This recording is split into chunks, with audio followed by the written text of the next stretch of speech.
el Evangelio de Juan es un evangelio fundamentalmente sacerdotal. Es un evangelio escrito por un sacerdote y que busca mostrarnos esto. Ahora bien, precisamente por este tema, por esta cuestión del contenido sacerdotal del Evangelio de Juan, es que el Evangelio de Juan ha sido tergiversado. ¿Y cómo ha sucedido esto? Bueno, evidentemente alguien en un momento histórico se tomó el trabajo de cambiar de lugar varios de los capítulos del Evangelio de Juan. Y es así que cuando uno lo lee, va a encontrar que la convocación, la santa convocación de Pesaj, se repite entre 2 y 3 veces a lo largo del Evangelio. Uno, en distintas partes del Evangelio de Juan, va a encontrar una referencia a Pesaj, al principio, en la mitad y al final, obviamente, cuando el Señor muere y obviamente resucita en la cruz, en la estaca de ejecución.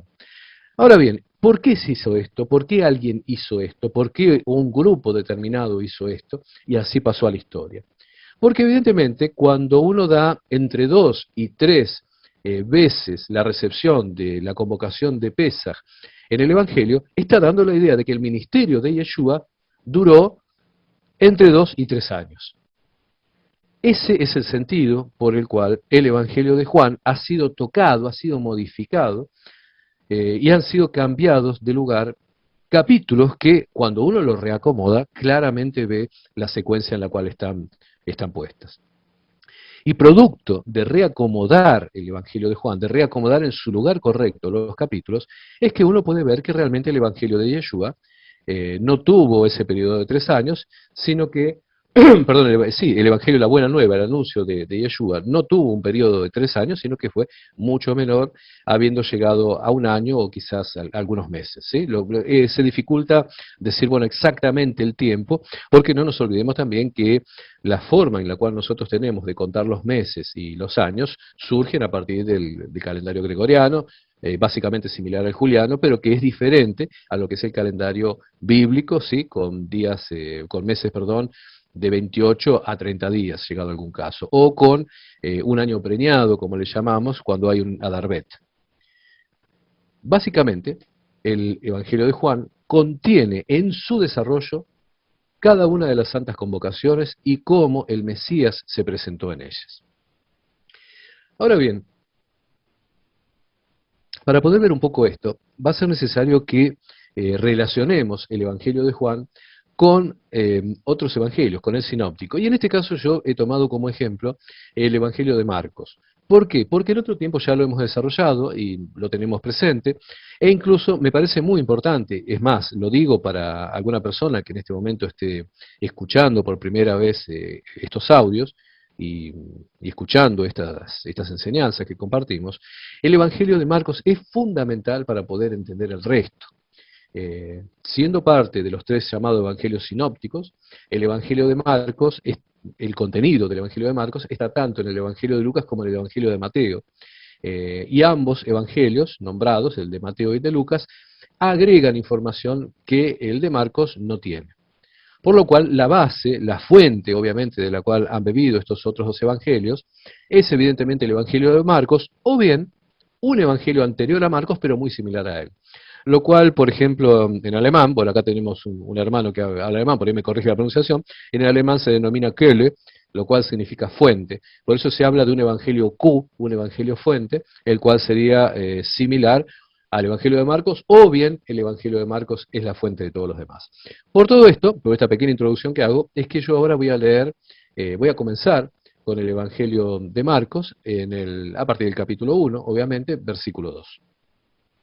Donde dice así: como está escrito en Isaías el profeta, he aquí yo envío mi mensajero delante de tu faz, el cual preparará tu camino delante de ti. Bueno, el texto que acabo de leer, obviamente que pertenece al Evangelio de Marcos, está haciendo referencia a textos proféticos. Hay distintas versiones de este versículo. De hecho, yo tengo varias acá para comentárselos, ahora lo vamos a ver, donde se ha cambiado alguna parte de la palabra, y básicamente lo han hecho porque el texto se refiere no solamente al profeta Isaías, sino que también hace referencia al profeta Malaquías. ¿Por qué? Porque escuchen lo que dice Malaquías capítulo 3, versículo 1. He aquí, yo envío mi mensajero, el cual preparará el camino delante de mí, y vendrá súbitamente a su templo el Señor, a quien vosotros buscáis, y el ángel del pacto, a quien deseáis vosotros. He aquí viene, ha dicho Yahweh de los ejércitos. Como les digo, la referencia que Marcos hace en Marcos 1, 2, si bien es correcto que sea esa a Isaías, también estamos hablando de un texto que es receptado por el profeta Malaquías. Ahora bien, hay un motivo por el cual yo considero muy importante expresar que también esto está en el profeta Malaquías. ¿Por qué es tan importante?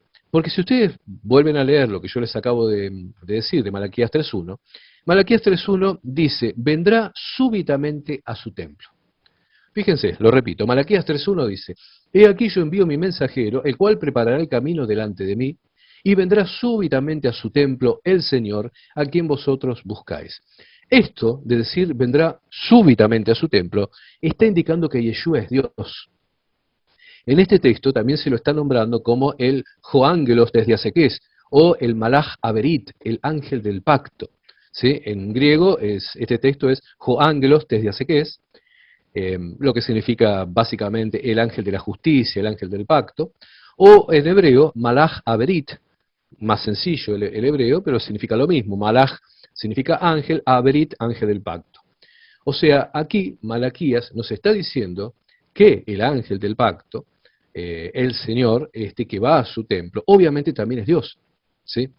Ahora bien, fíjense que el Evangelio de Marcos nos dice, he aquí yo envío mi mensajero delante de tu faz, el cual preparará tu camino delante de ti.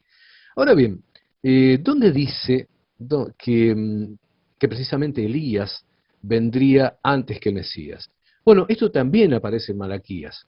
Fíjense que yo estoy mostrando por qué es tan importante entender que no se refiere solamente al profeta Isaías. De hecho, en otras versiones no dice el profeta Isaías en Marcos 1.2. Por ejemplo, hay varios textos, como el texto que nosotros tomamos como el texto verdadero, que es el llamado Textus Receptus, o el texto de la Iglesia Ortodoxa griega, ¿sí? El texto bíblico de la Iglesia Ortodoxa griega, o el texto del propio Casiodoro de Reina de 1569, no decía cómo está escrito en Isaías el profeta. Por ejemplo, Casiodoro de Reina, en su traducción original, escribió como está escrito en los profetas. Esto luego fue cambiado, ¿sí? Esto de poner que fue Isaías solamente. Pero el original, tal cual nos ha llegado a nosotros en griego, y como por ejemplo lo receptó Casiodoro de Reina, decía como está escrito en los profetas. Repito, ¿por qué esto es importante? Porque, por ejemplo, en Malaquías, continuando con la lectura de Malaquías 3, si uno avanza en eso, uno va a encontrar que Malaquías 4:5 dice, he aquí yo os envío el profeta Elías antes que venga el día de Yahweh, grande y terrible. Bueno, fíjense incluso que en Malaquías 3.1 decía a quien vosotros buscáis, ¿sí? Bueno, ¿a quién estaban esperando? Y la respuesta también está en Malaquías 2.17, donde dice, habéis hecho cansar a Yahweh con vuestras palabras, y decís, ¿en qué le hemos cansado? En que decís, cualquiera que hace mal agrada a Yahweh, y en tales se complace, o si no, ¿dónde está el Dios de justicia? Bueno, las palabras estas que acabo de leer de Malaquías 2.17 apuntan a un cansancio provocado por ver que nos llega el castigo de los pecadores y se hace justicia. Pues bien, al decir que quien llega después del Bautista, o sea, el profetizado que vendría después de Elías, lo que está diciendo es que Yeshua es el Dios de justicia, lo cual en hebreo se conoce como Elohe Amishpat, o en griego, el Joseostes Dikaiosines, lo que sería el Dios de justicia. Con lo cual, entender que Marcos 1.2 nos está hablando precisamente de más de una referencia, más de un profeta, no es solamente el texto de Isaías, sino, como les digo, fundamentalmente para nuestro entendimiento, el texto de Malaquías, todo el cual va mostrando a Yeshua precisamente como Dios. Bueno, ustedes dirán, bueno, pero si voy a hablar de Sukkot, ¿por qué estoy hablando de esto? ¿Por qué estoy hablando de este texto, de este texto en el cual se está hablando de Elías, se está hablando de Juan el Bautista? Bueno, la cuestión es que cuando uno sigue leyendo Marcos, va a encontrar que obviamente se está hablando de la acción de Juan el Bautista, el cual proclamaba en el desierto, preparar el camino del Señor, enderezar sus sendas, lo cual sí pertenece a Isaías capítulo 40, versículo 3. Pero ¿por qué es tan importante esto que estoy marcando en este momento? Bueno, porque obviamente en Isaías no aparece el profeta Elías, y si tomamos en cuenta el texto de Malaquías, como les digo, vamos a encontrar que Malaquías dice que Elías debía venir antes, y esto da lugar a la afirmación de Yeshua en Marcos 9:13, donde dijo que Elías ya vino, ¿sí? Y el porqué de que los discípulos le pregunten, Marcos 9:13. ¿Por qué esto es tan importante?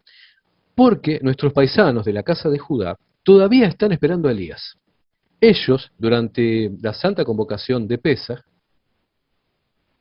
tienen una costumbre, la costumbre de dejar la puerta entreabierta, la costumbre de dejar una silla desocupada y la costumbre de servir una copa de vino. Todo esto lo hacen eh, pensando en que en Pesaj algún día va a venir Elías y que luego de Elías va a venir precisamente el Mesías, ¿sí? Tal cual lo que dice el texto que habíamos visto recién, de los profetas, tanto de Isaías como Malaquías, entienden que antes de que venga el Mesías tiene que venir el profeta Elías. Y ellos esperan al profeta Elías precisamente en Pesaj. Por eso hacen toda esta parodia de dejar una puerta abierta, de servir una copa de vino, de dejar una silla preparada. Ahora, ¿qué ocurre? Yeshua dijo que Elías ya vino. Y fíjense ustedes qué cosa interesante que se relaciona precisamente con Sukkot. Nosotros decimos que Yeshua nació en Sukkot.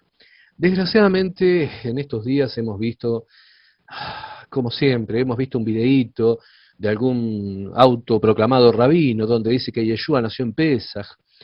Y ya realmente, bueno, este cansancio que decía el profeta, yo al menos ya no sé cómo manejarlo, a veces el cansancio, porque sinceramente me tienen cansado de que con un videíto una persona se haga famosa y las tonterías que diga sean repetidas, ¿verdad?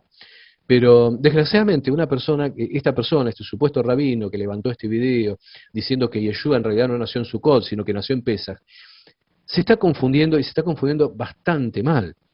¿Por qué? Porque el mismo Yeshua dijo que Elías ya vino y a Elías lo esperaban en Pesaj. ¿Y por qué esto es importante? Porque obviamente Sukkot ocurre 6 meses después de Pesaj. Y nosotros sabemos que entre el nacimiento de Yeshua y el nacimiento de Juan el Bautista, ¿cuánto tiempo hay? 6 meses. ¿Sí? Días más, días menos, ¿sí? Que en el cambio de calendario que uno puede hacer, básicamente el tiempo es ese. Con lo cual, basta sacar una pequeña cuenta que evidentemente este iluminado rabino no puede sacar, capaz que no tuvo matemática en la escuela primaria, basta sacar una pequeña cuenta para darse cuenta que Juan el Bautista nació para los tiempos de Pesaj, y 6 meses después nació su primo físico, que era Yeshua. Realmente no hay que ser tan inteligente para ver estas cosas, pero evidentemente creo que ya hay algo espiritual, en lo cual hay personas que son arrastradas por las luces de los videos, por las luces de los me gusta, y aparece alguien con 1000, 2000 me gusta y ya eso lo transforman en verdad. Evidentemente hay gente que se va por los panes y por los peces, o hay gente que se va por las luces, ¿verdad? A veces decimos que cuando viene alguien del campo y va a Buenos Aires se enamora de las luces de la ciudad, y no se da cuenta del conjunto de cosas que eso trae. Bueno, me parece que hay gente que se enamora de las luces de las luces de un video y no se da cuenta de lo que realmente están diciendo. Quería decir esto porque Juan el Bautista y Yohanan Amatbil hizo toda esta tarea de estar sumergiendo a la gente para arrepentimiento, ¿sí? para Teshuvá, lo hace precisamente antes del comienzo de las santas convocaciones. Como ya hemos visto, lo cual es llamado los días de arrepentimiento, lo que muchos toman como el mes de Elul, que ustedes lo saben, lo cual ocurre precisamente tiempo antes, unos 40 días antes de que llegue Yom Teruah. Entonces, esto que nosotros estamos viendo acá en Marcos 1:2, donde Juan el Bautista y Yohanan Amatbil se encuentra bautizando en el desierto, lo cual nos dice Marcos 1:4, y predicando el bautismo de arrepentimiento para perdón de pecados, ¿sí? Todo esto está ocurriendo días previos precisamente a la santa convocación de Yom Teruah. Bien, ¿por qué es importante ver esto en el Evangelio de Marcos? Bueno, porque lo que vamos a ver ahora en el Evangelio de Juan se va a relacionar directamente con esta situación. Podríamos desarrollar un poco más todo lo que vemos en el Evangelio de Marcos, pero también el tiempo es un poquito tirano, bueno, y va a quedar para un escrito que ya lo tengo preparado, como les había comentado, cuando terminen las santas convocaciones. Bueno, fíjense, ahora vamos a saltar al Evangelio de Juan. El Evangelio de Juan, en el capítulo 1, el versículo 1 al versículo 28, va a desarrollar un poco más todo lo que tenemos en los primeros versículos de Marcos 1, y se nos va a explicar acerca del Juan el Bautista, acerca de la obra que él estaba haciendo, y vamos a llegar hasta el versículo, sí, vamos a llegar hasta el versículo 28 en todo esto, y vamos a partir luego a lo que sería la inmersión de Yeshua, la cual, si nos ubicamos en lo que en el preciso tiempo que Marcos nos estaba dando, la inmersión de Yeshua ocurre, o el bautismo, vamos a utilizar la palabra bautismo, de baptizen, griego que significa sumergirse, el bautismo de Yeshua va a ocurrir obviamente previo a Yom Teruah. El bautismo de Yeshua ocurre en los llamados días de arrepentimiento. Si nos abocamos a lo que es el Evangelio de Juan, este proceso, este periodo lo vamos a tener de Juan 1.1 a Juan 1.28. Lo cual culmina 1.28 donde dice, estas cosas sucedieron en Betábara, al otro lado del Jardín, del Jordán, donde Juan estaba bautizando. Bueno, el versículo 29, Juan 1.29 en adelante, dice lo siguiente. El siguiente día, y ahora les voy a remarcar esto, nosotros vamos a encontrar 3 veces la frase el siguiente día. Juan 1.29 dice, el siguiente día vio Juan a Jesús, vio Yohanan a Yeshua, que venía a él y dijo, he aquí el Cordero de Elohim que quita el pecado del mundo. Este es aquel de quien yo dije, después de mí viene un varón, el cual es antes de mí, porque era primero que yo. Ahora, fíjense ustedes que ya esto, el versículo 1.30, nos está hablando de una cuestión espiritual muy profunda, porque para Juan no era un desconocido Yeshua, eran primos. ¿Sí? Juan sabe quién es, y Juan sabe que él nació antes. Entonces, fíjense que dice, el cual es antes de mí porque era primero que yo. Nos está hablando no del nacimiento físico, no del momento en que ambos vinieron a la vida físicamente, sino que está hablando de que Yeshua es preexistente a todas las cosas. Juan 1.31 dice, y yo no le conocía, mas para que fuese manifestado a Israel. Por esto viene yo bautizando con agua. Fíjense que este versículo 1.31 nos está diciendo que él no le conocía, pero sin embargo eran primos. Bueno, obviamente de lo que está hablando es de la revelación que ocurre a partir de los 30 años de Yeshua. Mas para que fuese manifestado a Israel, por esto vine yo bautizando con agua. También dio Juan testimonio diciendo, vi al Espíritu, al Roaj, que descendía del cielo como paloma y permaneció sobre él. Y yo no le conocía, pero el que me envió a bautizar con agua, aquel me dijo, sobre quien veas descender el Espíritu y que permanece sobre él, ese es el que bautiza con Ruach HaKodesh. Y yo le vi y he dado testimonio de que este es el Hijo de Dios. Bueno, el versículo 35 dice, el siguiente día, y acá nos encontramos con el segundo de este que yo les había mencionado, la segunda referencia de cambio de día, dice, el siguiente día otra vez estaba Juan y 2 de sus discípulos, y mirando a Yeshua que andaba por allí, dijo, he aquí el Cordero de Dios. Le oyeron hablar los 2 discípulos, y siguieron a Yeshua, y volviéndose a Yeshua y viendo que le seguían, les dijo, ¿qué buscáis? Ellos le dijeron, Rabí, ¿dónde moras? Les dijo, venid y ved. Fueron y vieron dónde moraba, y se quedaron con él aquel día, porque era como la hora 10. Bueno, después nos va a decir que obviamente estos hermanos son estas personas, es Andrés, el hermano de Simón. Bueno, y ustedes lo pueden leer, así no llevo tanto tiempo en esto. Vamos a leer hasta el versículo 42, donde tenemos la presentación de estos futuros discípulos. En el versículo 43 se va a dar la otra referencia a un cambio de día. Fíjense que ya estamos en un tercer día, luego de ese momento en el cual Juan lo ha presentado como el Cordero de Dios. Versículo 43, Juan 1.43 dice, el siguiente día quiso Yeshua ir a Galil y halló a Felipe y le dijo, sígueme. Y Felipe era de Bethsaida, la ciudad de Andrés y Pedro. Felipe halló a Natanael y le dijo, hemos hallado a aquel de quien escribió Moisés en la ley, así como a los profetas, a Yeshua, el hijo de Yosef de Nazaret. Bueno, esto ustedes lo pueden leer por su cuenta, y llegamos hasta el versículo 51. Todo esto que está ocurriendo en los días previos a Yom Teruah. ¿Sí? Todo esto está ocurriendo dentro de ese periodo de días que llamamos los días de arrepentimiento. Y acá, cuando saltamos al capítulo 2, versículo 1, ya no va a decir el siguiente día, nos va a decir al tercer día. Al tercer día se hicieron unas bodas en Caná de Galil y estaba allí la madre de Yeshua. Y obviamente ustedes saben lo que ocurre acá, hasta el versículo 12, que es la primera manifestación, este primer milagro público, llamémoslo, porque francamente no tengo elementos como para decir que Yeshua no haya hecho algo antes.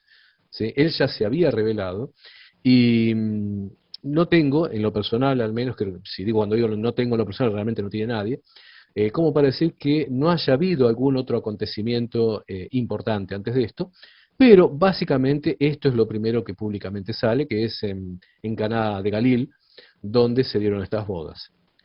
El versículo 22, capítulo 3, versículo 22, nos va a dar otro salto temporal, pero siempre nos encontramos, como les dije, dentro de los llamados días de arrepentimiento. Y ahora les voy a decir por qué asevero esto. Capítulo 3, versículo 22 dice, después de esto vino Yeshua con sus discípulos a la tierra de Judea y estuvo allí con ellos y bautizaba. Pero en realidad, acá tenemos esa última frasecita, estas dos palabras, y bautizaba, es necesario revisarla. No digo que esté mal escrito, en realidad está dando la idea de que es su grupo, ¿sí? Hacia cierta actividad, porque en realidad Yeshua no bautizó a nadie. Bueno, Juan 3:23 dice, Juan bautizaba también en Enón, junto a Salim, porque había allí muchas aguas, y venían y eran bautizados, porque Juan no había sido aún encarcelado. Entonces hubo discusión entre los discípulos de Juan y los judíos acerca de la purificación.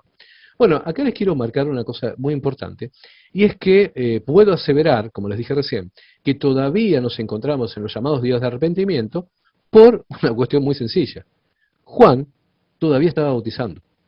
Juan todavía se encontraba llamando al arrepentimiento y mucha gente iba a bautizarse con él. Bueno, hay quien ha hecho la pregunta en su momento de dónde surgía la autoridad de Juan para bautizar y por qué la gente se iba a bautizar con Juan. Porque quiero hacer esta observación, porque la literatura, los comentarios, e incluso ya en nuestros tiempos, después del siglo XX y siglo XXI, el cine, ¿sí? Las películas, han creado una imagen equivocada acerca de Juan el Bautista o Yohanan Amadil, como se diría en hebreo. La imagen que dan, y lo digo con todo respeto, porque lo que estoy criticando en realidad es la imagen literaria o, o cinéfila, ¿sí? La imagen que dan las películas, prácticamente es, y repito, lo digo con respeto, es la imagen de un loco vagando en el desierto, vestido con cualquier cosa, comiendo bichos, ¿verdad? Y casi en un rapto de locura, diciendo cosas hasta que parecen incoherentes. En realidad, Juan, esa imagen es una imagen muy tergiversada. Juan está vestido con ropas que son propias de las de un profeta, lo cual podemos ver en otros momentos, analizar otros textos. Juan no estaba viviendo como un loco desarrapado, ¿sí? Como un homeless, como una persona que no tiene hogar, durmiendo en el piso y hablando tonterías. Lo que estamos hablando en realidad es de que Juan dejó una vida, que ahora voy a decir cuál es, y adoptó una vida fuera de lo que era el sacerdocio oficial, y se vistió con ropas propias de los profetas. Juan hace esto, y Juan es seguido por multitudes que se van a bautizar con él, porque Juan es de familia sacerdotal, y Juan es la persona que debía ocupar el lugar del sumo sacerdote. Frente a la idea de un sacerdocio corrupto, frente a la idea de un sacerdocio que había pactado con Herodes, frente a la idea de un sacerdocio que había pactado con los romanos, Juan se retira, abandona toda esa vida, y Juan se recluye fuera de las grandes ciudades, ¿sí? Fuera de lo que sería Jerusalén, de lo que sería eh, Betania, de lo que sería Janiná, de lo que serían todos esos lugares. Juan el Bautista se aleja precisamente de los lugares de poder sacerdotal por la corrupción de los sacerdotes. Pero a Juan le correspondía el sacerdocio. Acuérdense ustedes quién es el padre de Juan. Acuérdense que es Secariá. Y Secariá es asesinado. ¿Sí? Es cuando Yeshua habla del Zacarías, que es asesinado en el templo, se está refiriendo al padre de Juan, se está refiriendo a Secariá, a Juan le correspondía no solamente el sacerdocio, sino que le correspondía el sumo sacerdocio. Pero entre recibir el honor, la gloria de los hombres y el sumo sacerdocio a partir del pacto con los romanos y con los herodianos, Juan se retira y cumple su rol de sumo sacerdote, del último verdadero sumo sacerdote, el último puro, en el desierto, conduciendo a las personas al arrepentimiento. Por eso es tan grande, ¿sí? Y de los más chicos, de lo que sería el sacerdocio menor, termina siendo el más grande. Cuando ustedes, lo dejo para que ustedes puedan leer un poco más los evangelios por su cuenta, cuando ustedes tomen en cuenta que el lugar de Juan el Bautista no es el de un loco disfrazado, merodeando por el bosque, diciendo tonterías y comiendo bichos, sino cuando uno interpreta que Juan el Bautista es un hombre digno, puro, el gran sumo sacerdote, que no quiere corromperse ni con Roma ni con los herodianos y elige vivir apartado, ahí se dan cuenta, y ahí nos damos cuenta, de por qué las multitudes lo seguían. Por qué incluso fariseos se acercaban a bautizarse con él. ¿Por qué reconocían eso en él? Piensen esto, un judío practicante, un judío observante, no se habría conducido a la zona del Jordán a participar de la inmersión con alguien que no tuviera la autoridad sacerdotal levítica para poder hacerlo. Si Juan tenía la autoridad para hacer que una persona se sumergiera y presentarse eso como un acto correcto, un acto verdadero de arrepentimiento, era precisamente porque Juan tenía autoridad sacerdotal para hacerlo.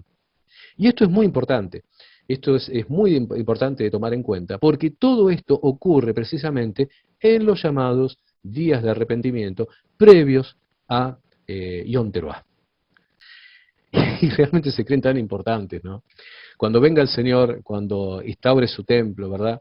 Cuando resuciten todos aquellos que tienen que resucitar. Realmente, al menos yo espero que ustedes tengan un lugar mucho más importante. Yo sinceramente pienso que si se me da una escoba para poder barrer la puerta del templo, o un costado del templo, o me dan un trapito para limpiar alguna de las ventanas del templo, realmente me puedo sentir dichoso. Cuando pensamos en todas estas personas, en Pedro, ¿verdad? Que fue crucificado al revés, en Andrés, que murió por crucifixión, ustedes recuerdan lo que se llama la cruz de San Andrés, en Juan el Bautista, que fue decapitado, en Isaías, que fue aserrado, en tantos mártires, en los mártires de muertos por Nerón, cuando uno piensa en toda esa gente, y ahora uno ve, a mí me pasa, a veces me da vergüenza ajena, uno ve que cualquier monigote levanta un video en internet y tiene cientos de seguidores y recibe alabanzas y se cree que el día de mañana va a estar, no sé, atándole las sandalias al Señor. Realmente uno tiene que aprender tanta humildad, tanta humildad. Y no me refiero solamente a los personajes bíblicos que conocemos, como lo que estoy hablando de Juan o Mateo, ¿verdad? O Felipe, todos los cuales murieron como mártires, o Perdón. el propio hermano del Señor, ¿no? Cuando uno ve todo esto, realmente, si uno, el día de mañana, no sé, tiene la tarea de ser el que limpia una ventanita en la parte de atrás del templo, ¿verdad? Realmente tiene que sentirse, pero no dichoso, realmente ha tocado el cielo con las manos. Pensemos en los mártires de Nerón. Yo siempre hago hincapié en esa gente, la gente que fue martirizada, asesinada por los leones, ¿sí? O los propios que fueron asesinados por obra de Vespasiano y de Tito. Bueno, y hablar, y no solamente ellos, pienso también en este momento en África, en las monjas que son violadas y asesinadas por los grupos de lo que sería Al Qaeda en África que persigue a los cristianos. Realmente hay gente que está dando su vida por el Evangelio y gente que la ha dado. Realmente uno tiene que ser humilde, hacer su parte y esperar misericordia del Señor. ¿Sí?